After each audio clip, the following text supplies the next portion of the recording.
Olá, pessoal, como vocês estão? Vamos para mais uma palestra, mais uma exposição do Evangelho segundo o Espiritismo. Já estão confortáveis, sentados num lugar tranquilo, onde a gente possa escutar essa palestra com tranquilidade, com serenidade para absorver ao máximo esse conhecimento. Todos preparados, então? Vamos respirar bem fundo, fechar os nossos olhos e começar a nossa oração, então, elevando o nosso pensamento ao Pai. Te agradecemos, Senhor, por esta oportunidade que nos foi dada de podermos relembrar os ensinamentos do Cristo e podermos nos conectar a Ti mais uma vez através dessa espiritualidade, dessa busca por nos melhorarmos a cada instante. Agradecemos a Ti, Pai, por tudo de mais maravilhoso que o Senhor nos proporciona em nossas vidas, que possamos, dentro desse tempo, refletir sobre os ensinamentos deste capítulo proposto para hoje e que ao final a gente possa estar muito melhores. Agradecemos aos nossos lares que nos abrigam, aos nossos anjos de guarda e pedimos que seja feita toda a proteção necessária para nós nesse momento e que a espiritualidade possa trabalhar as nossas energias, reequilibrar os nossos corpos, para que a gente possa então estar em perfeita harmonia com essa espiritualidade superior. Imensamente gratos a Ti e ao nosso irmão Jesus Cristo, pedimos autorização e damos por aberto a exposição de hoje, que assim seja. Então, gente, o capítulo de hoje é o capítulo 15, Fora da caridade não há salvação. É um capítulo importante da gente compreender ele ao máximo, porque já no título dele ele nos diz, né, que só há um meio de nos salvarmos, que é através da caridade.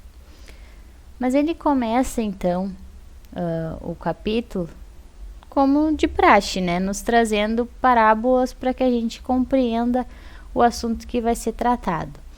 E a primeira parábola que ele nos traz é a parábola do juízo final, ou a parábola da separação do joio e do trigo. E aí eu não vou trazer aqui a parábola, porque são parábolas bem extensas, mas eu convido, como sempre, a todos a lerem esse capítulo com os olhos de vocês, com a interpretação de vocês, porque provavelmente vocês vão tirar algum outro ensinamento que é justamente o que era necessário para a vida de vocês, né? Então aqui é só um apanhado geral sobre este capítulo. Então nessa parábola, Jesus nos ensina que todas as vezes que a gente ajuda, que a gente acolhe, que a gente assiste algum dos mais pequeninos, ou seja, os nossos irmãos mais necessitados, é a Jesus que a gente presta essa ajuda. E da mesma forma ao contrário, toda vez que a gente deixa de oferecer essa assistência, né, de alguma forma a gente não consegue prestar esse auxílio, não por falta de recursos nossos, mas pela nossa não vontade de fazer isso, é a Jesus que a gente está deixando de prestar essa assistência. Então, nessa parábola, ele nos explica que a felicidade verdadeira, ela é reservada aos justos, aqueles que estão sempre de boa vontade em ajudar, e a infelicidade é para aqueles que se acham ainda na maldade, ainda fazendo coisas muito ruins, ainda pensando mal do irmão. Então já nessa parábola ele nos fala sobre a questão de ajudar ou não, né? E que situações resultam isso, da gente ajudar alguém ou deixar de ajudar alguém. E alguém pode ser nós mesmos também. Já na parábola do bom samaritano, ele nos traz uma história que eu particularmente gosto bastante. E eu vou contar assim por cima para vocês, mas também peço que leiam com os olhos de vocês depois, né, se quiserem. Havia um homem que estava descendo então de Jerusalém para Jericó, e ele foi assaltado e violentado no meio do caminho, se encontrando então desmaiado ali no meio da rua. Um sacerdote, e aí o sacerdote é aquela autoridade religiosa da época, né? Ele passou logo em seguida por essa rua também descendo, e viu o homem então no chão ali, não prestou nenhuma ajuda e seguiu adiante. Mais tarde, passou um levita. O levita era a pessoa dedicada ao serviço do templo, né? Então era aquele que fazia as coisas mais burocráticas, digamos assim, administrativas do templo. E ele também teve a mesma atitude do sacerdote, não prestou qualquer auxílio e passou reto. Veio então um samaritano. O samaritano era aquele que não seguia nenhuma religião. Esse samaritano estava viajando e chegou até a rua onde esse homem estava. E ao ver o homem lá tirado ao chão, ele foi tocado de compaixão. Ele se aproximou então, cuidou das suas feridas com óleo e vinho, depois colocou o homem no seu cavalo e levou até uma hospedaria. No dia seguinte, ele deu 2 denários, que eram a moeda daquela época, para o hospedeiro e disse: "Trata muito bem deste homem, e tudo o que ele gastar eu pagarei quando voltar." Jesus conta essa história para explicar quem é o nosso próximo, para um fariseu que o questionou sobre isso. Ele coloca o samaritano, que era considerado uma pessoa herética, né, sem religião, né, como aquele que pratica o amor ao próximo. E esse amor ao próximo está acima do ortodoxo que falta com a caridade. Ou seja, não importa se tu tá numa religião ou não, o que importa é o teu amor ao próximo. E ele então faz com que a gente entenda que a caridade não é apenas uma das condições de salvação, mas é a única condição de salvação. Não importa se a gente é religioso, se a gente não é, se a gente é rico, se a gente não é, né? Se a gente tem essa boa vontade de fazer a caridade, essa é a condição para nós nos salvarmos, né? E salvarmos, que a gente fala aqui, é a que a gente disse lá na primeira parábola, é ter a felicidade verdadeira. A caridade, então, ela é colocada em primeiro lugar, não porque Jesus quis, mas porque ela abrange todas as outras virtudes. Com a caridade a gente consegue trabalhar a nossa humildade, a nossa brandura, a nossa benevolência, a nossa indulgência, a nossa justiça e várias outras virtudes. E com a caridade, ela também nega em absoluto o orgulho e o egoísmo, que são 2 sentimentos que a gente já falou em várias palestras que devemos sempre combater. Então a caridade, ela nos ajuda muito a trabalharmos tudo isso dentro de nós. E toda a moral de Jesus se resume na caridade e na humildade. Essas 2 virtudes são essenciais para as nossas vidas e elas são totalmente contrárias ao egoísmo e ao orgulho. Então Jesus deixa bem claro para nós que essas características são é a condição absoluta para que a gente possua a felicidade. É necessário que a gente trabalhe, se a gente não sabe por onde começar a trabalhar os sentimentos e as nossas virtudes e imperfeições dentro de nós, que a gente comece trabalhando a caridade e a humildade, porque como resultado todas as outras vão ser trabalhadas também.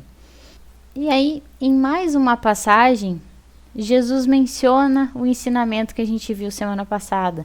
Amarás a teu Deus de toda a tua alma e a teu próximo como a ti mesmo. Toda a lei e os profetas se acham contidos nesses 2 mandamentos. E aqui está o segundo mandamento, que é semelhante ao primeiro. Ou seja, não se pode verdadeiramente amar a Deus sem amar o próximo. Nem amar o próximo sem amar a Deus. As 2 coisas estão conectadas. Então, tudo que a gente faz contra o nosso próximo, a gente está fazendo contra Deus. E da mesma forma, tudo que a gente faz de bom para aquele próximo, a gente também está fazendo para Deus. E a gente não consegue, né? A gente não pode amar a Deus sem praticar caridade para o próximo.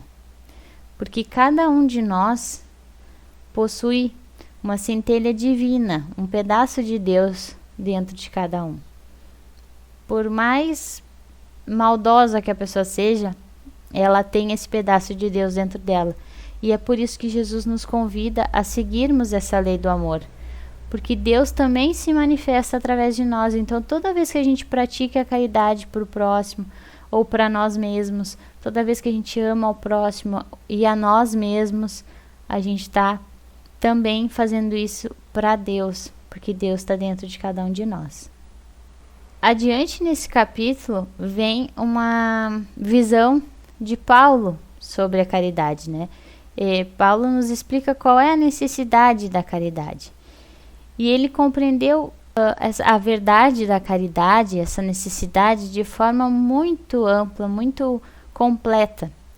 Quando ele nos diz: mesmo que eu tivesse a linguagem dos anjos, ainda que eu tivesse o dom de profecia, que penetrasse todos os mistérios, ainda que eu tivesse toda a fé possível, até o ponto de transportar montanhas, se eu não tiver caridade, nada sou.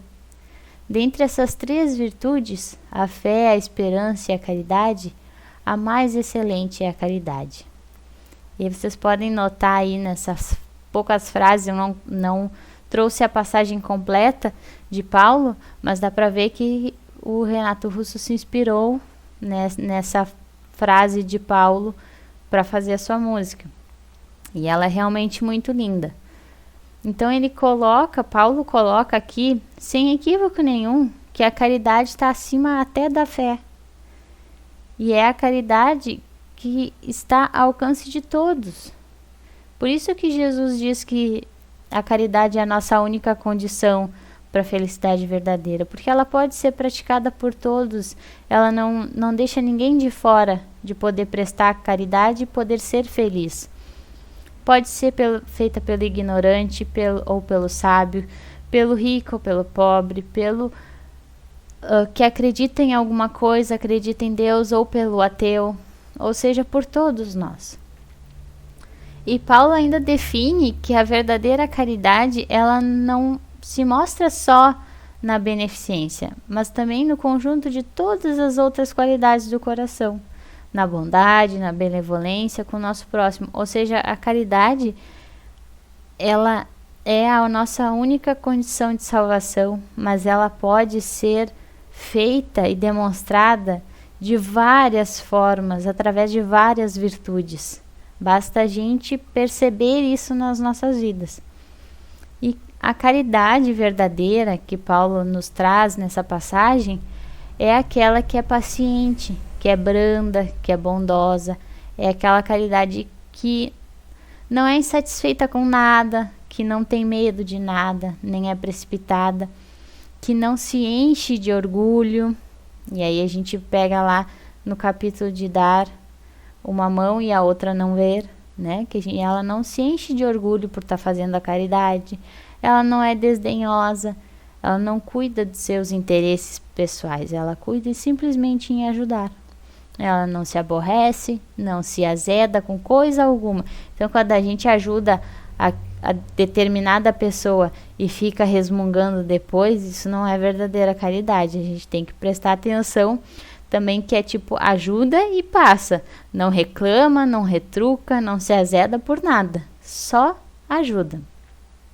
A caridade também não suspeita mal algum e não se alegra com a injustiça, mas sim se alegra com a verdade.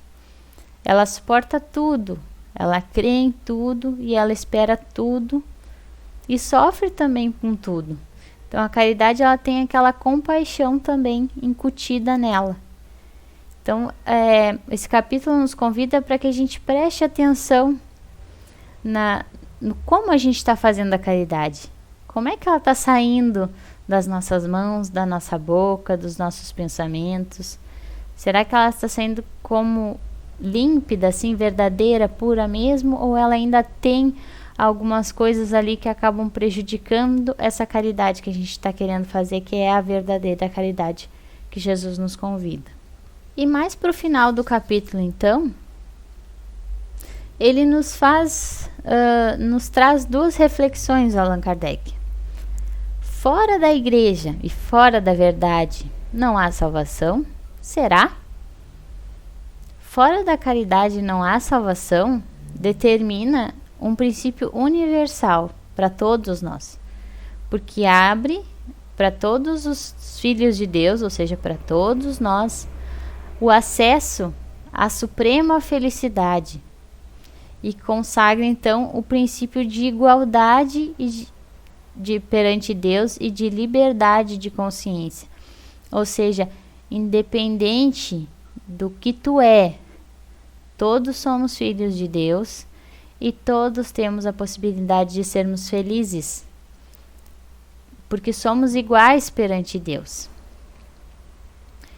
Então, todos nós somos irmãos, seja de maneiras diferentes que a gente adore a Deus, se a gente adora ou não o Criador, o universo, enfim. Quando a gente necessita, todos nós nos unimos e oramos juntos uns pelos outros, independente dessas características particulares que cada um tem. Então, por isso que a caridade, ela é um princípio universal. E fora da igreja não há salvação, nos diz que somente através de uma determinada religião, de uma determinada fé, é que poderemos nos salvar, poderemos ter acesso a essa felicidade. Essa frase, então, fora da igreja não há salvação, ao invés de nos unir pelo bem que a gente pratica, ela nos separa pela religião que cada um pratica. Então, essa frase ela é totalmente contrária ao ensinamento de Jesus e à sua lei do amor. Portanto, fora da igreja há salvação sim, se praticarmos a caridade conforme Cristo nos ensinou nesse capítulo. E será que fora da verdade não há salvação também? É a mesma coisa que a interpretação anterior que a gente acabou de ver. Ela nos separaria também, porque ninguém possui a posse da verdade universal. A verdade, ela é nos mostrada conforme a gente alarga os nossos conhecimentos dia a dia. A gente possui uma verdade relativa, conforme o nosso adiantamento moral. A verdade absoluta, universal, ela é patrimônio unicamente dos espíritos de categoria mais elevada, ou seja, os espíritos perfeitos. Como todos nós que habitamos o planeta Terra somos espíritos ainda em desenvolvimento, imperfeitos, não nos é permitido saber tudo. E se a gente for analisar, a caridade, por ela poder ser praticada por todos, ela independe de crença e de inteligência também.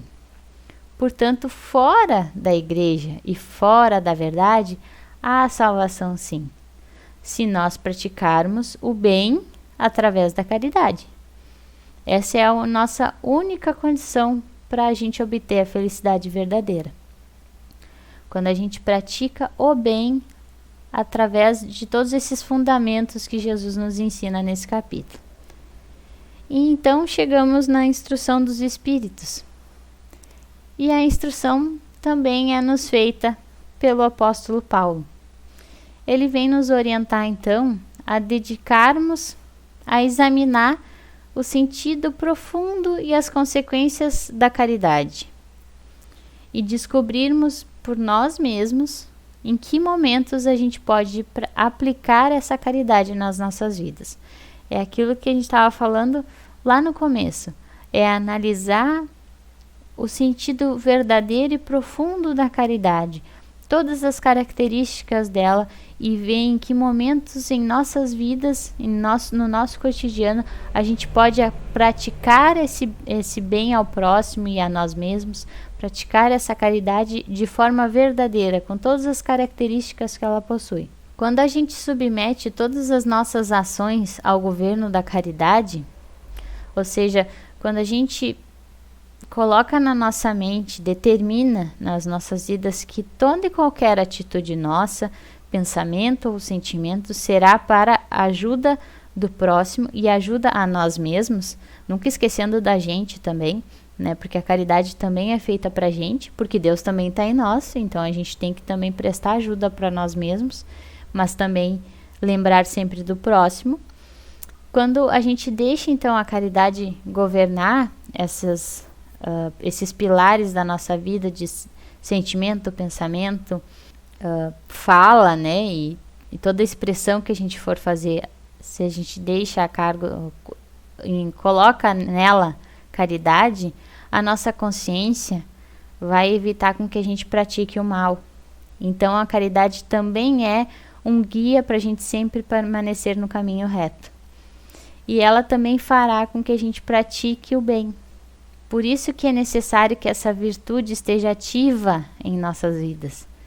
Porque para fazer o bem é imprescindível ter sempre a ação da vontade, quando a gente realmente quer ajudar. Aí lembramos lá da primeira parábola que a gente falou. Se a gente não tiver vontade de ajudar o próximo, é a Deus que a gente está deixando é a Jesus que a gente está deixando de ajudar. Então que a gente sempre tenha a ação da vontade para nos guiar também, nos impulsionar a fazer o bem, a fazer a caridade. Então, para fazer o bem, a gente necessita dessa vontade de querer fazer o bem. Mas já para não praticar o mal, basta com que a gente fique na inércia e despreocupados. Então a caridade ela tem que ser ativa. Não basta eu só, eu quero muito ajudar o pessoal lá que está passando necessidade, está precisando de cesta básica. Eu queria muito ajudar. Mas eles estão lá no norte e eu aqui no sul. Não. A caridade tem que ser ativa. Se eu não consigo ajudar quem está longe, que eu ajude quem está perto. Ela tem que ser sempre ativa nas nossas vidas. E todos nós que escolhermos e praticarmos essa caridade que Jesus está nos ensinando, nós seremos discípulos dele. Independente de religião que a gente pertença. Independente se a gente acredita ou não em Jesus. Quando a gente coloca como objetivo das nossas vidas sempre tentar ajudar ao próximo ao máximo, a gente está sendo discípulo de Jesus. E aí eu trago também algumas palavras de Emmanuel, né, que o Evangelho só nos traz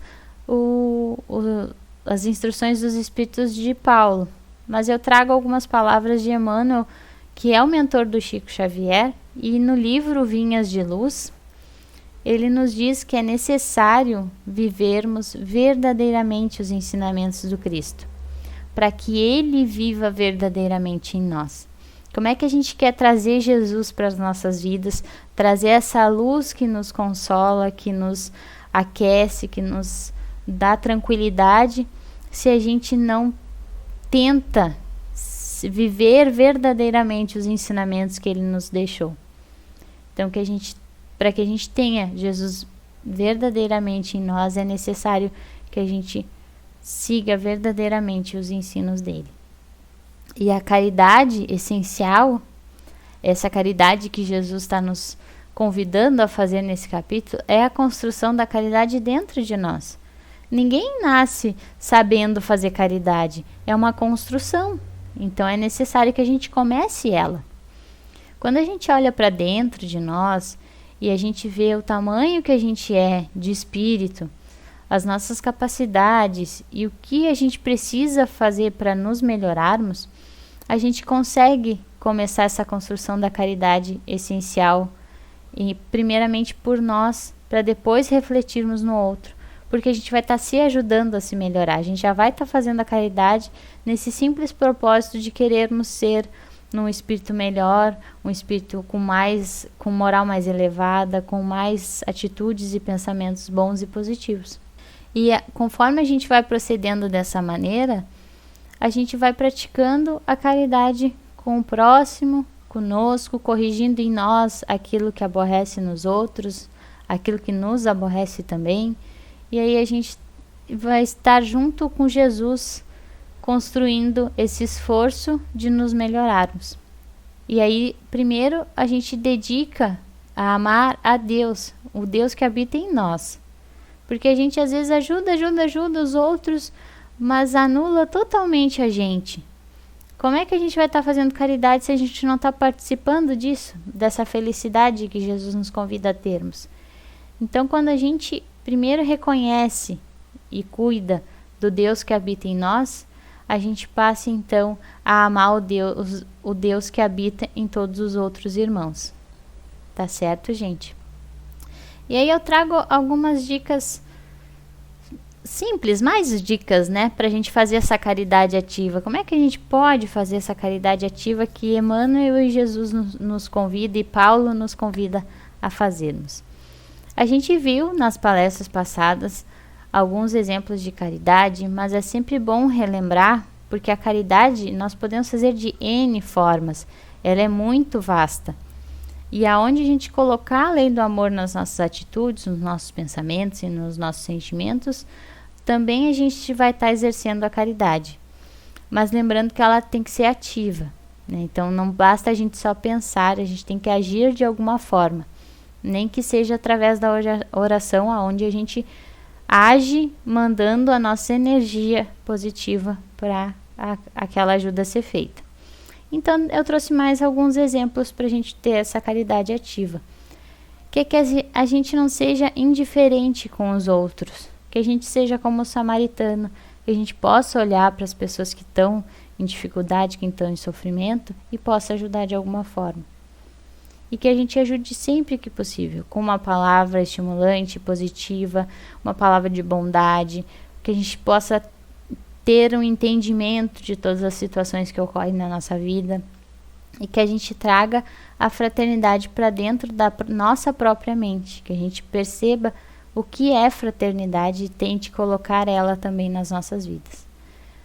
Que a gente tenha mais caridade com os outros, mas não aquela caridade que entrega o que sobra na nossa bolsa.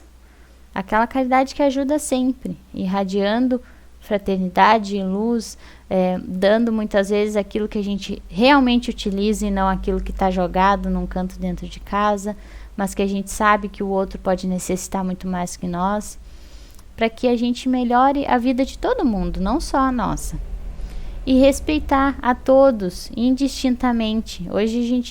Atualmente a gente vê que isso já não, esses desrespeitos, esses preconceitos já não cabem mais nesse mundo de regeneração. Então que a gente respeite a todos, independente das suas crenças, da sua classe social, da sua cor, enfim, que a gente respeite por ser um ser humano, um espírito que está junto com a gente, tentando evoluir, tentando melhorar o nosso planeta também. E assim como esses exemplos que eu trouxe, tem vários exemplos que Jesus nos traz ao longo desse evangelho de como fazer a caridade e como ajudar o próximo. Então, bora praticar a caridade para a gente se sentir e vivenciar essa verdadeira felicidade nas nossas vidas? Esse é o convite que Jesus nos faz nesse capítulo. E era isso que eu tinha para hoje, para vocês. Então eu espero que tenham gostado, que a gente possa refletir muito sobre esse capítulo, para que a gente se sinta bem nas nossas vidas e se sinta bem em ajudar o outro. Tá bom, gente? Vamos fazer a nossa oração de encerramento, então? E elevando novamente, então, nosso pensamento a Deus, só temos a te agradecer, Pai, por esse capítulo que foi escolhido para hoje, que nós possamos realmente nos dedicarmos a essa caridade ativa e percebermos que a caridade está constante em nossas vidas, que não há necessidade de fazermos grandes obras, mas que a gente faça o simples, mas bem feito.